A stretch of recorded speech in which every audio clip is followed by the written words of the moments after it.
तो जैसा कि लास्ट एपिसोड में हम लोगों ने देखा था कि वो होली सन फेंग जुओ टियानलान से के सारे ही डिसाइपल्स के साथ एक साथ फाइट कर रहा होता है, जिसकी वजह से उसे बहुत ही ज्यादा दिक्कत का सामना करना पड़ रहा था। वो सारे के सारे डिसाइपल्स बहुत ही ज्यादा ताकतवर होते हैं, मगर फेंग जुओ भी हार नहीं मानता। वो एक एक करके उन लोगों की धुलाई करना शुरू कर देता है, मगर फिर अचानक से उन सब लोगों की डिवाइन पावर्स एक्टिवेट हो जाती है जो कि शुयांग ने उन्हें दी थी। तो डिवाइन पावर्स के मिलते ही वो लोग फिर फेंग जुओ पर टूट पड़ते हैं और उसकी जमकर धुलाई करना शुरू कर देते हैं, क्योंकि वो सब के सब अब डिवाइन एनर्जी के साथ फाइट कर रहे थे। तो वो फेंग जुओ पर भारी पड़ने लगे थे। ये देखकर जुयिन बहुत ही ज्यादा घबरा जाती है और वो फेंग जुओ को बचाने के लिए अपनी एनर्जी उसकी बॉडी के अंदर ट्रांसफर करना शुरू कर देती है, जिस पर वो खुद भी हैरान हो जाता है। और हमें दिखाया जाता है कि वो पावर ऑफ करप्शन एनर्जी वो सारी की सारी उनके चारों तरफ गोल गोल घूमना शुरू हो जाती है। ऐसा इसलिए हो रहा था क्योंकि जुयिन अपनी सारी की सारी पावर फेंग जुओ की बॉडी में ट्रांसफर कर रही होती है, जिस पर वो फील करता है कि उसकी बॉडी के अंदर फिर से करप्ट एनर्जी आ रही है। और दूसरी तरफ याया कहता है कि ये क्या करप्ट एनर्जी यहाँ भी आ गई। ये करप्ट एनर्जी बिल्कुल सेम उसी तरह की है जैसे कि हम लोगों ने उस फोर्थ रियलम वाली लड़की की बॉडी में देखी थी, मगर समझ में नहीं आ रहा कि आखिर ये फेंग जुओ इस लड़की के साथ इतनी आसानी के साथ मर्ज कैसे हो गया। इन दोनों के फ्यूजन की वजह से अब फेंग जुओ के पास नई करप्शन पावर आ गई है और बहुत जल्द ये सुप्रीम एम्परर लेवल को भी सरपास कर जाएगा। और अगर इसने एक मर्तबा अपनी लिमिट्स को क्रॉस कर दिया तो फिर इसे रोक पाना बहुत ही ज्यादा मुश्किल हो जाएगा। इतने में हम देखते हैं कि फेंग जुओ का वो ऑरा बहुत ही तेजी के साथ फैलना शुरू हो जाता है, जिसकी वजह से वो सारे के सारे डिसाइपल अपने सामने बैरियर्स बना लेते हैं ताकि वो खुद को उस करप्ट एनर्जी से बचा सकें। और जब वो लोग फेंग जुओ की तरफ देखते हैं तो वो बिल्कुल शांत एक जगह खड़ा हुआ होता है और जैसे ही वो अपनी आंखें खोलता है तो उसकी आंखों का कलर बिल्कुल चेंज हो चुका होता है और हमें उसके पीछे एक डेमी गॉड की स्पिरिचुअल बॉडी दिखाई देती है। शुयांग ये देखकर पहचान जाता है कि ये लड़का अभी सिर्फ एक डेमी गॉड बना है, मगर फिर दूसरी तरफ लिंगर कहती है कि ये खेल तो अब और भी ज्यादा इंटरेस्टिंग लग रहा है। ये कहते ही वो अपना स्पीयर उठाती है और हमला करने के लिए उस पे एक पावरफुल एनर्जी अटैक करती है, मगर इस अटैक का फेंग जुओ पर कोई भी असर नहीं होता। ये देखकर लिंगर भी हैरान हो जाती है। दूसरी तरफ फिर रेन शुई और बाकी डिसाइपल्स भी आ जाते हैं और वो लोग कहते हैं कि अकेले लड़ने का कोई फायदा नहीं है, हम लोग एक साथ मिलकर इससे लड़ते हैं। ये कहते ही वो सब के सब एक साथ मिलकर उस पर हमला करने के लिए जाते हैं, मगर हम लोग देखते हैं कि वो होली सन उनके अटैक को डॉज करते हुए पीछे हट जाता है और लिंगशु जैसे ही उस पर हमला करती है तो वो उसकी सोर्ड को पकड़कर वापस उसे पीछे पुश कर देता है। और फिर रेन शुई अपनी सोर्ड विंग टेक्निक का इस्तेमाल करती है, जिसके बाद कुछ स्पिरिचुअल बर्ड सीधा फेंग जुओ की तरफ जाते हैं, मगर उसका भी फेंग जुओ पर कोई खास असर नहीं होता। वो पावर ऑफ करप्शन उस अटैक को डिस्ट्रॉय कर देती है। ये देखते ही फिर एल्डर लू शेन भी गुस्से में आ जाता है और वो अपनी थंडर लाइटनिंग का इस्तेमाल करता है और एल्डर शेन भी अपनी पावर का इस्तेमाल करते हुए उस लाइटनिंग के साथ उस पर हमला कर देता है। तो हमें दिखाया जाता है कि उन दोनों के कंबाइन अटैक से भी फेंग जुओ को कोई भी फर्क नहीं पड़ रहा था, उल्टा वो एल्डर शेन को एक जोर से लात मारकर दूर फेंक देता है। फिर इतने में फिर वहाँ लिंगशु आ जाती है, तो फेंग जुओ उसे जैसे ही डॉज करता है तो फिर वहाँ पर डीमन क्वीन आकर उस पर हमला करने की कोशिश करती है। फिर उसके बाद वहाँ पर लिंगर आ जाती है, तो एक एक करके आने की वजह से फेंग जुओ डिस्टर्ब होने लगा था, जिसकी वजह से वो अपना ऑरा बहुत ही तेजी के साथ फैलाते ही उन सब लोगों को वापस से पीछे पुश कर देता है। वो लोग देखते हैं कि डेमी गॉड का ऑरा बहुत ही तेजी के साथ फैलता जा रहा है, मगर लिंगशु कहती है कि ये डेमी गॉड की पावर नहीं है बल्कि ये पावर ऑफ करप्शन है। और एल्डर लूशियन भी उनसे कहता है कि इस पावर से डील कर पाना बहुत ही ज्यादा मुश्किल है। मगर फिर दूसरी तरफ हमें दिखाया जाता है कि फेंग जुओ के चारों तरफ एक पॉइजनस डोमेन क्रिएट होना शुरू हो जाता है और वो उसके अंदर लॉक हो जाता है।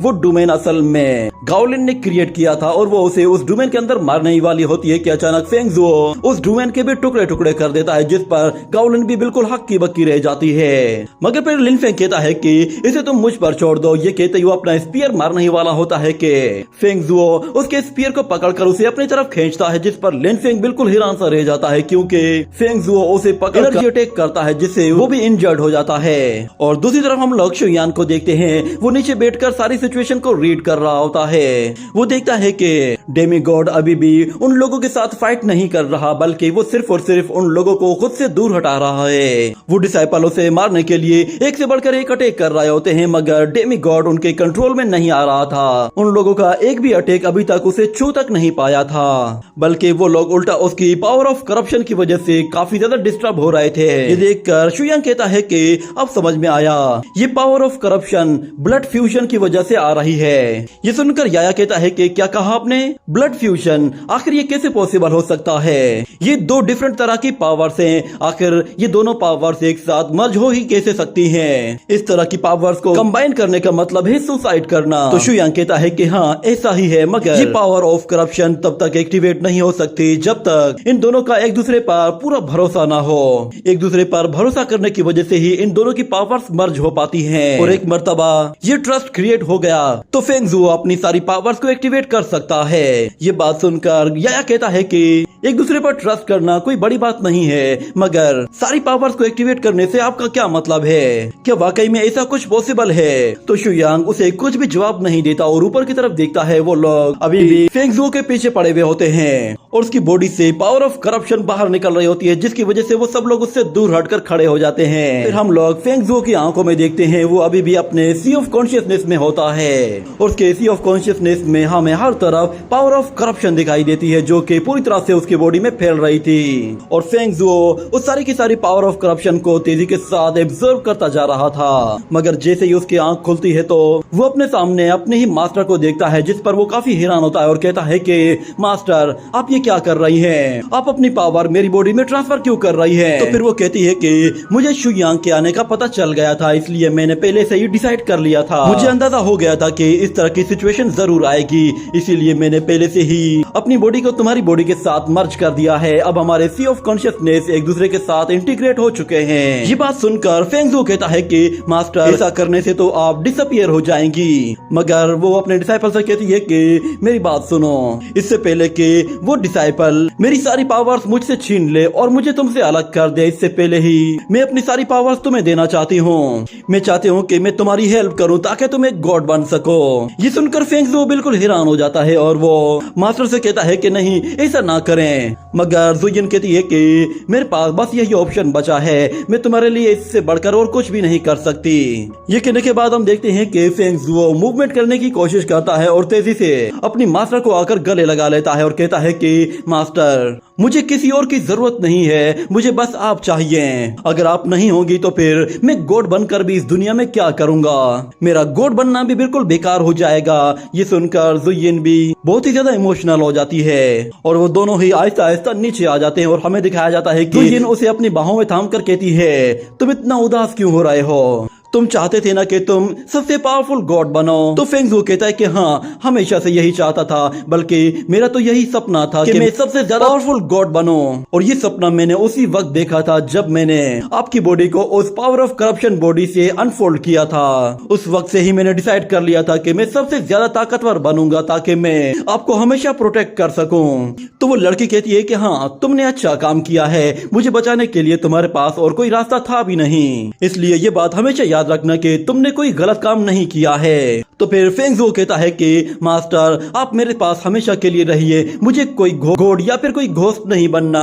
ये कहने के बाद हम देखते हैं कि फेंग ज़ुओ की बॉडी अपने आप ही उन लोगों को पीछे की तरफ पुश कर रही होती है। वो अभी भी किसी के साथ फाइट नहीं कर रहा था, बल्कि वो सिर्फ अपना सेल्फ डिफेंस कर रहा था। और इस तरफ ज़ुयिन कहती है कि तुम परेशान मत हो, मैं बस अपनी स्पिरिट को तुम्हारी बॉडी में रिप्लेस कर रही हूँ। तुम मुझे कभी भी फील नहीं कर पाओगे, मगर मैं हमेशा तुम्हारे साथ रहूंगी और मैं कभी भी ओल्ड नहीं होंगी। देखो इसमें इतना बुरा ही क्या है, मैं तो हमेशा तुम्हारे साथ रहने वाली हूँ। मगर दूसरी तरफ फेंग ज़ुओ रोते हुए कहता है कि मास्टर मैं आपको जिंदा अपनी आंखों के सामने देखना चाहता हूँ। मगर दूसरी तरफ ज़ुयिन कहती है कि अगर तुम सबसे ज्यादा स्ट्रॉन्गेस्ट गॉड नहीं बनोगे तो फिर तुम पावर ऑफ करप्शन से कैसे डील करोगे? और अगर तुम सबसे ज्यादा पावरफुल नहीं बनोगे तो फिर मेरी बॉडी को रिस्टोर कैसे करोगे?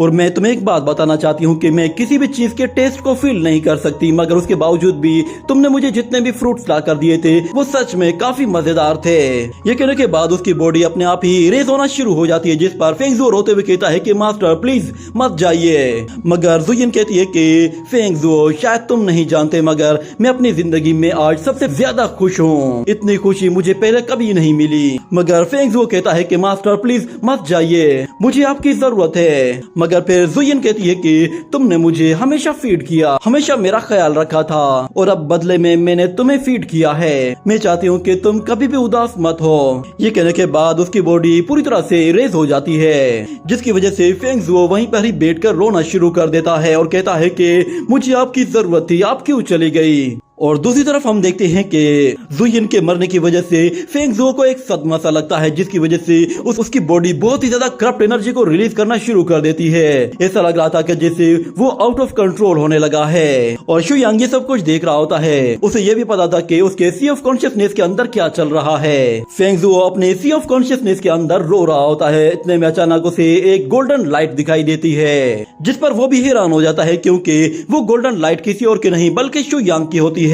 शुयांग उसके सी ऑफ कॉन्शियसनेस के अंदर आ गया था, जिस पर फेंग जुओ भी बिल्कुल हैरान सा रह गया था। वो कहता है कि आखिर ये कैसे पॉसिबल हो सकता है, तुम मेरे सी ऑफ कॉन्शियसनेस में मेरी परमिशन के बगैर कैसे आ सकते हो।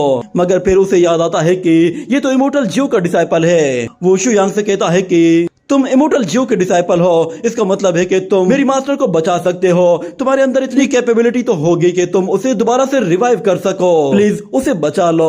ये कहते हुए वो गिड़गिड़ा कर उससे रिक्वेस्ट करना शुरू कर देता है और कहता है कि मैं तुमसे माफी मांगता हूँ, मुझे टियानलान का इमोर्टल मास्टर बनने का नाटक नहीं करना चाहिए था, न ही इमोर्टल जियो का डिसाइपल बनने का।